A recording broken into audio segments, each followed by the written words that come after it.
In recent decades, the far left has formed a shaky alliance with an ideology that, at first glance, would appear to be its polar opposite.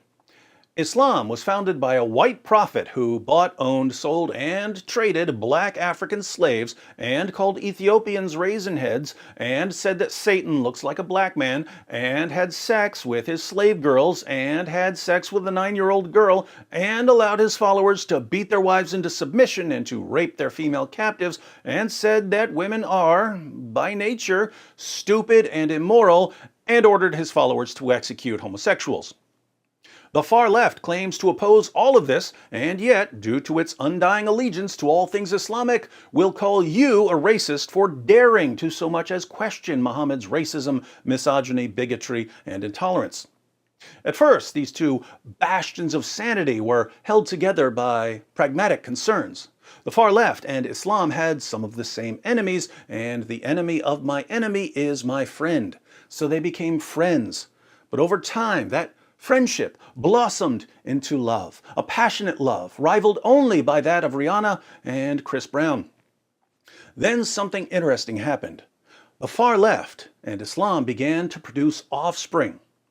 Whereas the parents were diametrically opposed ideologies that came together only to unite against a common enemy, the offspring of these two positions adhered to both positions simultaneously. By the time the offspring learned to walk, they had become walking contradictions. Take Congresswoman Ilhan Omar. Congresswoman Omar is a Muslim. She wears the hijab to identify herself as a Muslim. She was sworn into office on a copy of the Quran. She talks endlessly about being a Muslim. She speaks to Muslim groups. If you criticize her positions, she immediately pulls the Muslim card. You're only criticizing what I said because you're threatened by the existence of Muslims. At the same time, Congresswoman Omar is as far left on the political spectrum as a woman can possibly be without falling off the edge into anarchy. Whether the issue is capitalism versus socialism, immigration, healthcare, military policy, or LGBTQ plus rights, Congresswoman Omar is so far left, she makes Barack Obama look like Rush Limbaugh.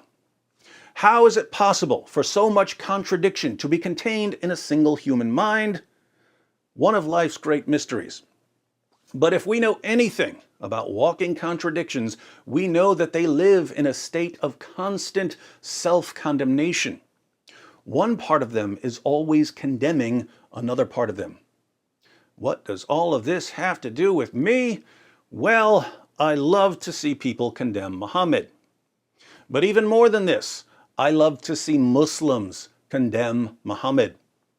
And no Muslims condemn Muhammad quite like the walking contradictions called Muslim leftists. Let's look at an example. Recently, Congresswoman Ilhan Omar was asked to condemn female genital mutilation. The other issue is on female genital mutilation and cutting. The Detroit case that actually, where the federal government lost the case because the law was 20 years old and et cetera, et cetera. I'd like to know, will you be able to make a statement against FGM? Because that's an issue in Detroit. It would be really powerful if the two Muslim congresswomen, yourself and Rashida, would make a statement on this issue. Needless to say, Congresswoman Omar was horribly offended that someone would ask her to condemn female genital mutilation. Your second question is an appalling question because I always feel like there are bills that we vote on, bills we sponsor, many statements we put out, and then we're in a panel like this and the question is posed, could you and Rashida do this? So, she's a congresswoman. She's focused on her work as a congresswoman. Bills, bills, bills. She doesn't have time to condemn female genital mutilation or Israel. She's too busy. How often should I make a schedule? Like, does this need to be on repeat every 5 minutes? Should I be like, so today I forgot to condemn Al-Qaeda, So here's the Al-Qaeda one. Today, I forgot to condemn FGM, so here it goes. Today, I forgot to condemn Hamas, so here it goes. People shouldn't expect her to spend her time condemning Al-Qaeda, female genital mutilation, Hamas, Israel, Trump. She's a congresswoman. She's focused on the bills. Just because someone cut something doesn't mean she can sit around all day handing out condemnations. And so I think, quite disgusted, really, to be honest, that as Muslim legislators, we are constantly being asked to waste our time speaking to issues that other people are not asked to speak to. It's absolutely disgusting to ask her to condemn female genital mutilation. It would be a waste of time because other politicians aren't asked to condemn the same practices. So I want to make sure that the next time someone is in an audience and is looking at me and Rashida and Abdul and Sam, that they ask us the proper questions that they will probably ask any member of Congress. So you should only ask Congresswoman Omar a question that you would ask any other politician. Now, I happen to agree with some of what she says. The condemnation vampires who go around sucking condemnations out of everyone are really, really annoying. I believe that your life should show what you condemn and what you affirm so that when something happens, your position is already clear. However, it's just silly to claim that you shouldn't ask a politician a question unless you would ask any other politician the same question. Why would you ask Congresswoman Omar something that you might not ask Congresswoman Nancy Pelosi? Well, because there are issues that are more relevant to particular groups of people. Female genital mutilation is primarily an issue for Muslims. It's especially an issue for Somali Muslims because Somalia has some of the highest rates of female genital mutilation on the planet. Congresswoman Omar is a hero in the Somali community. So, her condemnation of female genital mutilation would be relevant. It could have an impact. It could make a difference. It could do some good. Speaker Pelosi's condemnation of female genital mutilation would have no chance of impacting that same community. So, can there be good reasons to ask specific leaders to address specific issues? Absolutely. But if you direct a question about female genital mutilation to Congresswoman Omar, she interprets your question as an accusation that she might actually support the practice. The assumption exists is that we somehow support and are for, right? There is an assumption and would not come with an accusation that we might support something that is so abhorrent, so offensive, so evil, so vile. Why would the questioner, who simply asked Congresswoman Omar to condemn female genital mutilation, assume that Muslim congresswomen support such horrible practices? It's because the questioner is afraid of Muslims, where they come from, what their values are, and whom they pray to. What we look for, and what this whole conversation is about, is that not only do we not have internalized fears about what we might believe and how that gets implemented, but that we also don't have assumptions about what our value basis might be because of where we might come from and who we pray to. Let that be a lesson to you. Anyone who would ask a Muslim congresswoman to address an issue that's extremely relevant to her faith community and to the country she was born in, keep your mouth shut or you're a bigot. But most of that has nothing to do with this video. I simply want to draw attention to Congresswoman Omar's position on female genital mutilation, which, as a good leftist, she somehow managed to share. in the midst of all her complaining. That we might support something that is so abhorrent, so offensive, so evil, so vile. Female genital mutilation is abhorrent, offensive, evil, and vile, according to Congresswoman Ilhan Omar. And here we see why she is a walking contradiction. What does Islam teach about female genital mutilation? Fortunately, the sheikhs at the fatwa site Islam Question and Answer were asked to comment on this topic, and instead of whining, they actually answered the question. A concerned Muslim asked, "Nowadays we hear that many doctors denounce the circumcision of girls and say that it harms them physically and psychologically, and that circumcision is an inherited custom that has no basis in Islam." The scholars replied, "Praise be to Allah. Firstly, circumcision is not an inherited custom, as some people claim. Rather, it is prescribed in Islam, and the scholars are unanimously agreed that it is prescribed. Not a single Muslim scholar, as far as we know, has said that circumcision is not prescribed." The Muslim sheikhs at Islam Q&A couldn't find a single Muslim scholar who didn't think that female genital mutilation is an Islamic practice. Let's see why Muslim scholars are unanimous on this issue.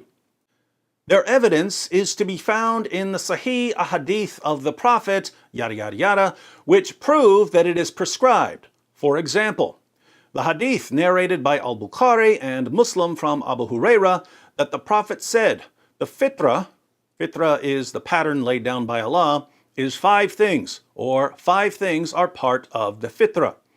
Circumcision, shaving the pubes, cutting the nails, plucking the armpit hairs, and trimming the mustache.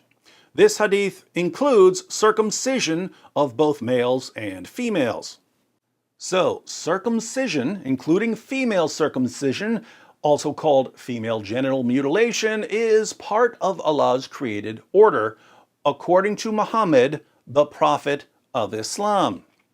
Muslim narrated that Aisha said, "The Messenger of Allah said, when a man sits between the 4 parts, arms and legs of his wife, and the 2 circumcised parts meet, then ghusl is obligatory." Ghusl is an Islamic purification ritual. The Prophet mentioned the 2 circumcised parts, i.e. the circumcised part of the husband and the circumcised part of the wife, which indicates that a woman may be circumcised just like a man. Female circumcision was taken for granted by Muhammad, so much so that he could describe sex as the meeting of the 2 circumcised parts. Female genital mutilation is taken as a given in Islam, according to Muhammad himself. Abu Dawood narrated from Atiyah al-Ansariya that a woman used to do circumcisions in Medina, and the Prophet said to her, "Do not go to the extreme in cutting. That is better for the woman and more liked by the husband." But the scholars differed concerning this hadith. Some of them classed it as da'if, weak, and others classed it as sahih. It was classed as sahih by Al-Albani in Sahih Abi Dawood. The fact that circumcision for women is prescribed in Islam is confirmed by the ahadith quoted above, not by this disputed hadith. But the scholars differed concerning the ruling, and there are 3 opinions. Lots of Muslims try to throw out this hadith from Sunan Abu Dawood. Worst thing they can do. The practice of female circumcision is established in the Sahih narrations, but the disputed hadith in Sunan Abu Dawood is where Muhammad says not to go to the extreme in cutting, i.e. don't cut off the entire clitoris, only cut off part of it. When you throw out this hadith, you don't have any restrictions, and female circumcision is whatever the family and the man with the knife want it to be. So, is female genital mutilation starting to sound like it has something to do with Islam? From an Islamic perspective, there are only 2 areas for disagreement. First, how much of the clitoris should be cut off. Scholars' answer to that question will depend on whether he believes that the circumcision hadith in Sunan Abu Dawud is strong or weak. And second, there's a question among Islamic scholars as to whether female circumcision is obligatory, a girl has to be circumcised, or it's just very highly recommended. This brings us back to Islam question and answer. The three opinions of scholars are: 1, that it is obligatory for both males and females. 2, that circumcision is sunnah for both males and females. And 3, that circumcision is obligatory for men and is good and mustahab for women. Mustahab means recommended. The scholars conclude, thus it is clear that the fuqaha, Islamic jurists, of Islam are agreed that circumcision is prescribed for both males and females, and in fact, the majority of them are of the view that it is obligatory for both. No one said that it is not prescribed or that it is makruh, meaning disliked, or haram, meaning forbidden. All of the scholars said that circumcision is prescribed for females. Most said that it's obligatory. No one said that it's disliked or forbidden. But how did Congresswoman Ilhan Omar describe it? Something that is so abhorrent, so offensive, so evil, so vile. It's ironic that Congresswoman Omar wears the hijab because the hijab is part of Islam, and yet she calls female genital mutilation abhorrent, offensive, evil, and vile, even though female genital mutilation is also part of Islam. We can only conclude that Congresswoman Ilhan Omar is an Islamophobe. Her allegiance to the far left has compelled her to condemn her own prophet. I suspect that this is the real reason Congresswoman Omar gets so upset when someone asks her to condemn female genital mutilation. On some level, she knows that female genital mutilation is part of her religion. But as a devout leftist, she has to toe the party line. Hence, her beliefs are in a state of constant tension. And when that tension is brought to the surface, we get anger, we get outrage, we get the squad. Of course, the same tension exists wherever we find that strange love affair between Islam and the far left. Many Muslim girls are victims of female genital mutilation.